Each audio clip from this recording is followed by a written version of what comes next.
Thank you.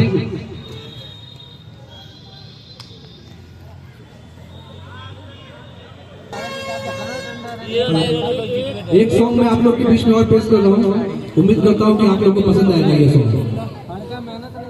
Armaan Malik का ये song है जो कभी गाने जा रहा है। कोई नहीं हटे जाएगा मतलब समझ गया जान पसी तो चलो अच्छा पानी लेते सब आ जाएगा घाट हो जाता है घाट नहीं रहते।